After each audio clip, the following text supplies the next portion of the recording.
Puji nama Tuhan. Shalom, sidang jemaat Tuhan dikasihi oleh Tuhan. Kita bersyukur kita memiliki Allah yang menyertai hidup kita. Bahkan satu detik pun Allah tidak pernah meninggalkan kita. Maka dari itu mari kita memulai ibadah kategorial ministry ini. Kita percaya bahwa kita ada sampai hari ini karena Tuhan menyertai hidup kita. Mari kita berdoa bersama. Segala kemuliaan hanya bagi-Mu Tuhan. Kau Allah yang luar biasa memelihara kehidupan kami Tuhan. Kami bersyukur Tuhan kami memiliki Allah yang seperti-Mu. Engkau Allah yang hidup Tuhan. Engkau Allah yang luar biasa. Engkau juru selamat kami Tuhan. Engkau tidak pernah meninggalkan kami Tuhan, bahkan satu detik pun Tuhan. Engkau Allah Immanuel. Engkau Allah yang menyertai kami. Kami bersyukur Tuhan. Dan pada saat hari ini Tuhan, kami mau Tuhan lebih dekat lagi kepadamu Tuhan. Kami mau memuji Tuhan, kami mau mengagungkan Tuhan, kami mau memuliakan Tuhan. Dan kami percaya Tuhan, Engkau akan tetap berada dalam kehidupan kami Tuhan. Terima kasih Tuhan. Terima kasih Yesus Kristus.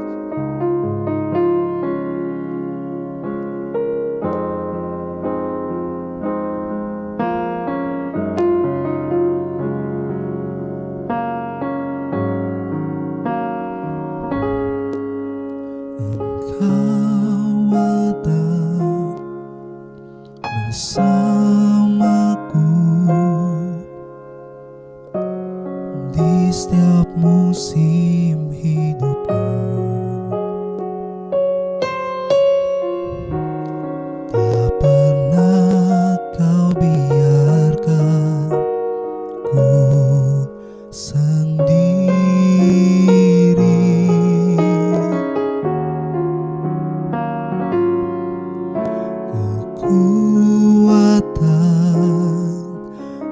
Jiwaku adalah bersamamu, tak pernah ku ragukan kasih-Mu. Sama-sama katakan bersamamu Bapa. Bersamamu Bapa,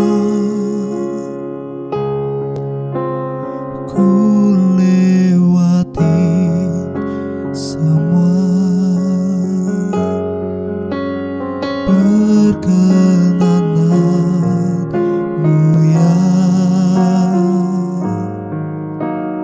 teguhkan hatiku. Engkau yang bertindak, memberi pertolongan.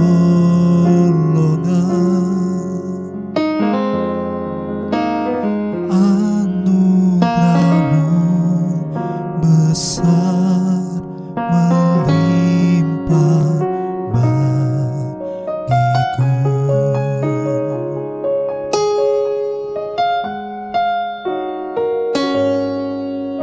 Engkau ada bersamaku di setiap musim hidupku, tak pernah Kau biarkan ku sendiri.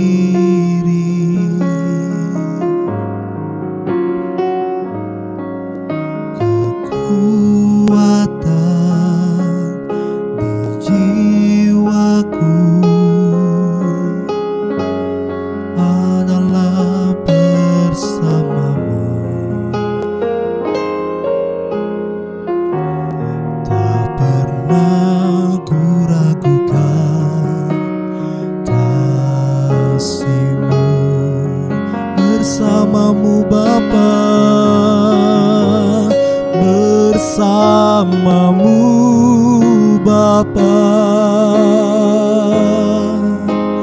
ku lewati semua.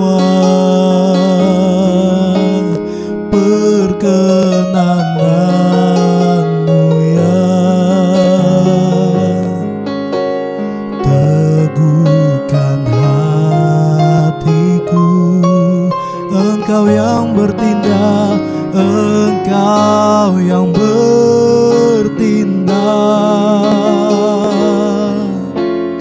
memberi pertolongan. Anugerah-Mu besar melimpah bagiku. Bersama-Mu Bapa, bersama-Mu Bapa, ku lewati semua perkenanan-Mu, ya. Teguhkan hatiku, Engkau yang bertindak, memberi pertolongan.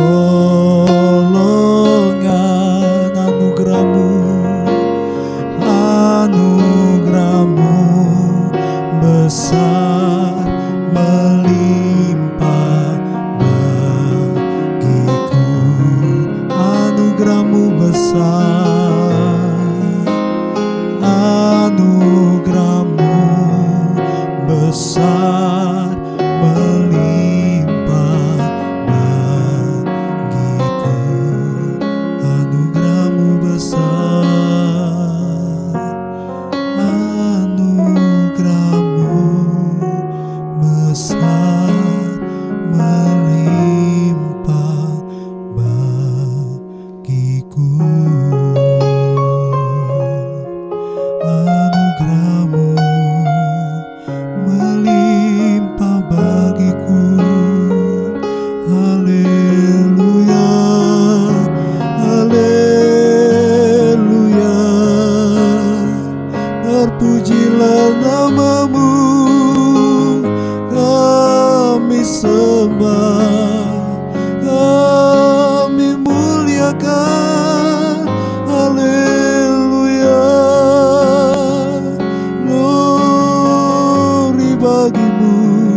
Haleluya, haleluya, haleluya, glory. Terpujilah nama-Mu, terpujilah nama-Mu. Haleluya, kami agungkan, kami muliakan, kami tinggikan, kami sembah. Kaulah kami yang hidup, Kau juru selamatku. Haleluya, haleluya. Bawa hati kami melekat dengan-Mu, Tuhan. Haleluya, haleluya. Terpujilah nama-Mu ya Tuhan, terpujilah nama-Mu ya Tuhan. Haleluya, haleluya, haleluya. Terima kasih Tuhan, terima kasih Bapa. Shalom, selamat malam, selamat berjumpa kembali di dalam kasih Tuhan kita Yesus Kristus. Jemaat pemahaman Alkitab yang saya kasih dan yang dikasih Tuhan, mari pada malam hari ini kita belajar bersama-sama kebenaran firman Tuhan. Saya akan menyampaikan firman Tuhan yang terdapat di dalam Matius pasal 24 ayat 37 sampai ayat yang ke-42. Sebetulnya ayat masnya ini ada di ayat yang ke-42. Sebetulnya saya ingin membacakan di ayat yang ke-42 saja, namun biarlah kita membaca mulai ayat yang ke-37 sehingga kita tidak keluar dari konteks dari pembacaan firman Tuhan yang kita akan pelajari bersama-sama pada malam hari ini. karena di sini ini adalah sifatnya pemahaman Alkitab. Nasihat untuk berjaga-jaga. Sebab sebagaimana halnya pada zaman Nuh, demikian pula halnya kelak pada kedatangan Anak Manusia. Sebab sebagaimana mereka pada zaman sebelum air bah itu makan dan minum, kawin dan mengawinkan, sampai kepada hari Nuh masuk ke dalam bahtera, dan mereka tidak tahu akan sesuatu sebelum air bah itu datang dan melenyapkan mereka semua. Demikian pula lah halnya kelak pada kedatangan Anak Manusia. Pada waktu itu kalau ada 2 orang yang di ladang, yang seorang akan dibawa dan yang lain akan ditinggalkan. Kalau ada 2 orang perempuan sedang memutar batu kilangan, yang seorang akan dibawa dan yang lain akan ditinggalkan. Karena itu berjaga-jagalah, sebab kamu tidak tahu pada hari mana Tuhanmu datang. Amin. Yang disebut berbahagia adalah kita yang membaca firman Tuhan, merenungkan firman itu, menyimpannya di dalam hati, dan belajar untuk melakukan di dalam kehidupan kita sehari-hari. Bapak Ibu yang saya kasih di dalam nama Tuhan Yesus Kristus, apa yang terlintas di dalam benak kita ketika kita mendengar tentang hal berjaga-jaga ini? Mungkin bagi orang dunia, ini adalah merupakan sesuatu hal yang tidak penting, dan mungkin mereka telah mengabaikannya dan menganggap bahwa itu tidak ada. Tetapi bagi anak-anak Tuhan, ini adalah yang mau saya katakan, ini pasti terjadi. Ya, ini pasti terjadi. Dan kalau kita belajar tentang nubuatan tentang Tuhan Yesus sendiri, ada 5 nubuatan ya yang dinyatakan atas pribadi daripada Tuhan Yesus sendiri. Nubuatan tentang kelahirannya, nubuatan tentang kematiannya, nubuatan tentang kebangkitannya, nubuatan tentang kenaikannya ke surga, dan nubuatan tentang hari kedatangan Tuhan yang kedua kalinya. Namun bagi orang yang percaya, hal berjaga-jaga ini mungkin bagi mereka adalah mereka menganggap bahwa ini adalah sesuatu nasihat firman Tuhan yang cukup lama mereka dengar. Mungkin ada yang berkata, Pak Agus, saya mulai dari sekolah minggu sampai sekarang, saya telah mendengar firman Tuhan ini tentang hal berjaga-jaga. Sampai hari ini pun Tuhan itu tidak datang-datang. Dan mungkin sebagian anak-anak Tuhan menganggap bahwa tentang hari kedatangan Tuhan ini, menganggap bahwa Tuhan itu sudah lalai di dalam menepati janjinya untuk datang kali yang kedua ini. Namun kalau kita memperhatikan Bapak Ibu, kalau kita membaca di dalam 2 Petrus pasal 3 ayat yang ke-9, dikatakan bahwa sesungguhnya Tuhan itu tidak lalai untuk menepati janjinya, ya, walaupun ada orang yang menganggapnya sebagai satu kelalaian, tetapi Ia sabar terhadap kamu, karena Ia menghendaki supaya jangan ada yang binasa, melainkan supaya semua orang yang berbalik dan bertobat. Jadi inilah alasan Tuhan Yesus mengapa kalau kita bertanya-tanya sampai hari ini Tuhan Yesus itu belum datang. Ternyata ini adalah jawabannya. Tuhan itu sesungguhnya tidak ingin ya seorang pun binasa. Tuhan memberikan kesempatan kepada kita supaya kita ini berbalik dan berbalik dari dosa kita dan bertobat.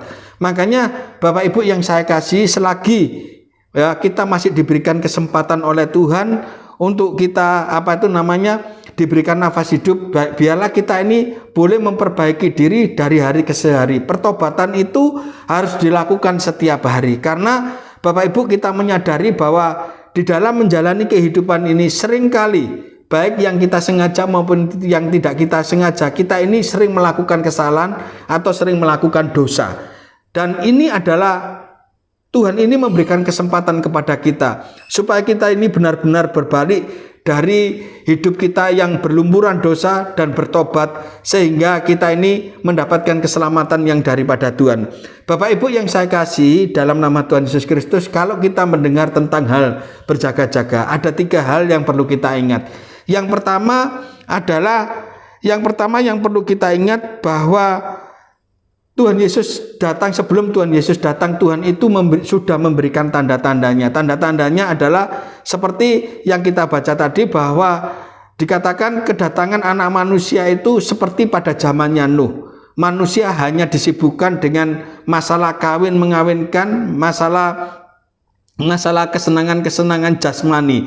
Jadi pada akhir zaman tanda-tandanya adalah orang hanya pikirannya hanya mencari kenikmatan dunia, kesenangan dunia, kebahagiaan hidup, dan memuaskan hasrat hidup mereka, memuaskan hasrat hati mereka. Dan apa yang mereka cari ini adalah sesungguhnya hal-hal yang fana. Jangan sampai kita ini sebagai orang-orang yang percaya, karena kita ini sudah mengenal firman Tuhan dan mengerti firman Tuhan, kemudian sebagai orang yang percaya kemudian kita ini larut ya oleh suasana dunia ini, sehingga kita ini terbawa seperti orang-orang dunia, sehingga kita ini tidak memikirkan lagi tentang kedatangan Tuhan Yesus untuk yang kedua, sehingga kita membuka celah, kita hidup di dalam dosa. Jangan sampai Bapak Ibu itu terjadi di dalam kehidupan kita. Dan kalau kita memperhatikan tanda-tanda itu memang sudah terjadi saat ini, hendaknya sebagai orang yang percaya ketika kita melihat tanda-tanda itu membuat kita menjadi sadar bahwa kedatangan Tuhan Yesus kali yang kedua itu sudah tidak lama lagi. Kemudian yang kedua adalah perlu kita ingat bahwa kedatangan Tuhan Yesus nanti untuk yang kedua kalinya itu ada orang yang diangkat dan ada orang yang ditinggalkan. Yang menjadi pertanyaannya adalah di dalam diri kita pribadi, lepas pribadi, di manakah posisi kita yang sebenarnya saat ini? Apakah saya ini sudah menjadi orang, bagian dari orang yang terangkat atau orang yang ditinggalkan? Bagaimana? Apa barometernya Pak Agus supaya kita mengetahui? Yaitu tadi Bapak Ibu, melalui tanda-tanda itu apakah kita ini masih melakukan hal yang semacam itu atau pikiran kita sedang terfokus ke masalah itu. Ingat bahwa kedatangan Tuhan itu ada orang yang ditinggal dan ada orang yang diangkat oleh Tuhan. Kemudian yang ketiga, kita tidak tahu kapan waktu itu terjadi. Dan karena kita tidak tahu, di sini Tuhan Yesus mengingatkan kepada kita supaya kita ini berjaga-jaga. Nah, Bapak Ibu, kembali supaya kita ini tidak keluar dari konteksnya, di sini Tuhan Yesus di sini menggambarkan bahwa hari kedatangan Tuhan itu seperti zaman Nuh. Nah, kita kembali kepada zaman Nuh. Mengapa Allah pada waktu itu membinasakan manusia yang ada di muka bumi ini pada zaman Nuh ya? Maksud saya pada zaman Nuh. Ternyata setelah saya selidiki ya, mengapa Tuhan menghukum dunia pada waktu itu, ternyata Bapak Ibu kalau kita melihat di dalam Kejadian pasal 6 ayat yang kelima dikatakan, ketika dilihat Tuhan bahwa kejahatan manusia besar di bumi dan bahwa segala kecenderungan hatinya selalu membuahkan kejahatan semata-mata. Ternyata inilah jawabannya mengapa Tuhan pada waktu itu menghukum dunia dengan air bah ya. Karena kalau kita memperhatikan di sini bahwa kecenderungan hati manusia pada waktu itu ya membuahkan kejahatan semata-mata. Artinya manusia pada waktu itu hidupnya ya hidup di dalam kejahatan, melakukan kejahatan semata-mata. Mari kita membandingkan dengan keadaan kita zaman sekarang ini. Apakah sama ya pada zaman Nuh dengan zaman yang sekarang ini? Kalau kita perhatikan ternyata juga nggak ada bedanya. Malah kalau saya boleh mengatakan bahwa keadaan zaman ini lebih jahat daripada zaman Nuh. Kalau zaman Nuh dulu ya teknologi tidak secanggih seperti sekarang ini. Namun zaman sekarang ini teknologi canggih. Manusia bisa melakukan kejahatan ya, apa saja bisa dilakukan, apa saja informasi apa saja bisa dilihat melalui digital ya, melalui media elektronik ya. Kita bisa melakukan apa saja ya, melihat informasi apa saja, baik informasi yang baik maupun informasi yang jahat. Makanya untuk itu kita harus berhati-hati dalam mempergunakan media sosial ini ya, media digital ini, supaya kita tidak menyalahgunakan. Kalau kita memperhatikan banyak anak-anak muda yang terjebak dalam pornografi ya, itu adalah kejahatan yang bisa dijumpai di dalam jejak digital ya. Jadi inilah kejahatan manusia. Nah, Bapak Ibu yang saya kasih di dalam nama Tuhan Yesus Kristus, sesungguhnya kejahatan yang ada di dalam hati manusia itu yang bagaimana sih? Kalau kita membaca di dalam Markus pasal 7 ayat 21 dan ayat yang ke-22, inilah kejahatan yang ada di dalam hati manusia. Mari kita mengintrospeksi diri kita masing-masing, apakah ini ada di dalam dirimu dan diri saya? Kalau ada, selagi masih ada kesempatan, bagi kita selagi kita masih diberikan nafas hidup, itu artinya ada kesempatan bagi kita untuk kita dapat memperbaiki diri kita. Dikatakan inilah yang terkandung di dalam hati manusia, kejahatan yang terkandung di dalam hati manusia. Dikatakan sebab dari hati orang, dikatakan dari hati orang timbul segala pikiran jahat, percabulan, pencurian, pembunuhan, persinahan, keserakahan, kejahatan, kelicikan, hawa nafsu, iri hati, hujat, kesombongan, kebebalan. Ini adalah ada di dalam hati manusia. Makanya kalau hati manusia itu jahat, maka yang terpancar di dalam ekspresi wajah itu adalah hal yang jahat. Itu terpancar dari ekspresi wajah, dari perkataan, dan dari sikap. Kalau hati kita jahat, maka yang keluar dari perkataan kita, yang keluar dari sikap kita itu tuh adalah hal-hal yang jahat. Makanya Bapak Ibu, kita harus mengetahui bahwa hati manusia ini adalah kejahatan semata-mata. Untuk itu, mari kalau memang ada salah satu di antara apa yang ada di dalam hati manusia ini, kejahatan yang ada di dalam hati manusia ini, yang ada di dalam diri kita, mari kita memperbaiki diri kita masing-masing. Contoh ya, mungkin untuk hal-hal yang sifatnya kelihatan kasat mata, itu kita tidak melakukan ya. Seperti apa itu percabulan, pencurian, pembunuhan, perzinahan, kita tidak melakukan. Tetapi bagaimana dengan pikiran jahat, bagaimana dengan iri hati, bagaimana dengan kesombongan? Yang tahu adalah diri saudara sendiri secara pribadi, diri saudara dan diri saya secara pribadi. Kalau itu masih ada di dalam hati kita masing-masing, mari kita hilangkan, karena itu adalah sampah. Tidak seharusnya itu mendapatkan tempat di dalam hati kita. Namun biarlah hati kita ini bersih di hadapan Tuhan, sehingga Tuhan itu berkenan atas hidup kita.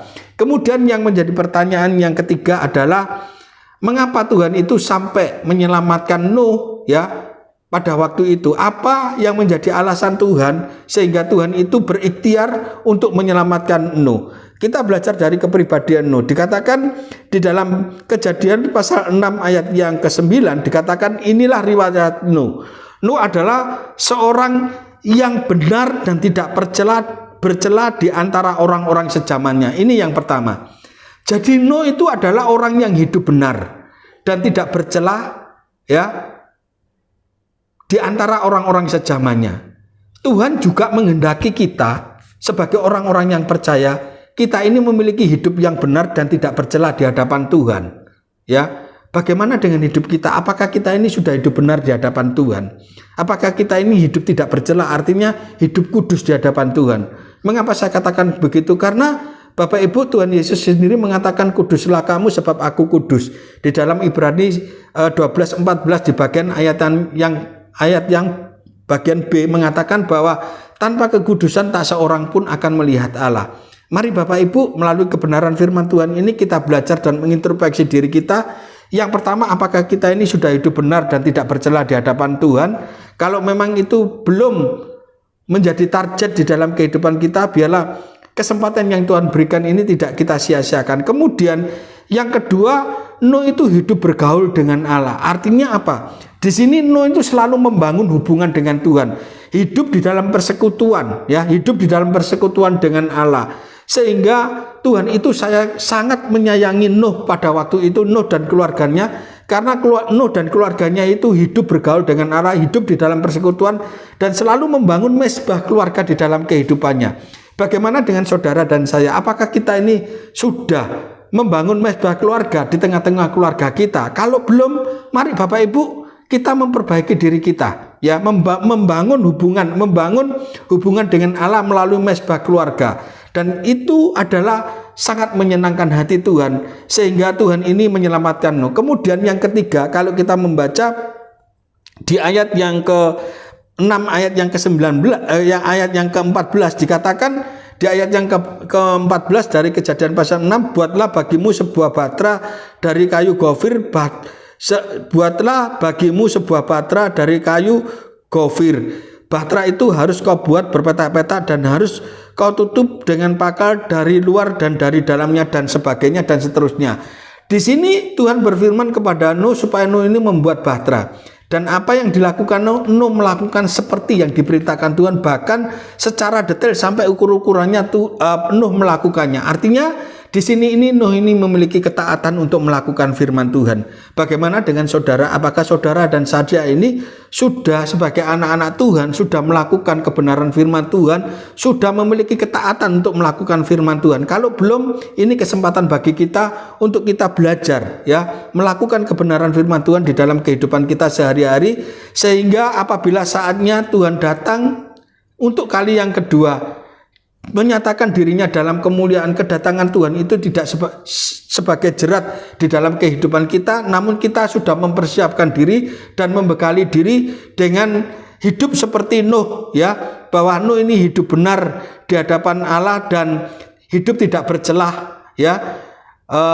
Kemudian yang kedua adalah Nuh ini hidup bergaul dengan Allah. Kemudian yang ketiga adalah Nuh ini memiliki ketaatan untuk melakukan firman Tuhan. Saya sangat yakin dan percaya kalau kita melakukan ketiga hal ini, saatnya Tuhan datang, atau ketika Tuhan melakukan pengangkatan, kita ini adalah termasuk orang-orang yang diangkat oleh Tuhan, bukan orang-orang yang ditinggalkan oleh Tuhan, karena kita melakukan apa yang Tuhan mau untuk kita lakukan di dalam kehidupan kita, karena hidup kita ini bisa menyenangkan hati Tuhan, sehingga Tuhan itu boleh memakai kita menjadi berkat sebagai alat kemuliaannya, untuk boleh menjadi berkat bagi orang-orang yang ada di sekitar kita. Amin. Tuhan Yesus memberkati. Mari kita berdoa. Kami mengucap syukur Tuhan buat malam yang indah ini, karena kembali kami masih diberikan kesempatan untuk kami boleh belajar firman Tuhan. Biarlah firman-Mu ini Tuhan boleh menerangi hati kami, boleh menguatkan iman percaya kami dalam pengiringan kami kepada Tuhan, dalam kami melayani Tuhan, agar kami sebagai anak-anak Tuhan untuk tetap berjaga-jaga, menjaga hati kami, dan kami biarlah untuk senantiasa hidup benar di hadapan Tuhan, tidak bercela di hadapan Tuhan, hidup bergaul dengan Tuhan, dan taat melakukan kebenaran firman-Mu, sehingga apabila saatnya Engkau datang Tuhan, Engkau mendapati hidup kami ini benar-benar tidak bercacat celah, sehingga kami boleh masuk kemuliaan bersama-sama dengan Tuhan. Terpujilah nama-Mu, memberkati jemaat-Mu yang mengikuti pemahaman Alkitab pada malam hari ini. Tuhan memberkati dalam kehidupan rumah tangganya, Tuhan memberkati hidup nikahnya, Tuhan memberkati usaha pekerjaannya, Tuhan memberkati pelayanannya, Tuhan juga memberkati studi anak-anaknya, Tuhan memberkati kesehatannya, Tuhan memberkati dengan berkat panjang umur. Apa yang saudara lakukan, biarlah Tuhan buat berhasil, beruntung semuanya untuk kemuliaan bagi nama Tuhan. Terpujilah nama-Mu, bagimu segala pujian, hormat, kemuliaan kekal sampai selama-lamanya. Dalam nama Tuhan Yesus kami sudah berdoa dan mengucap syukur. Haleluya. Amin.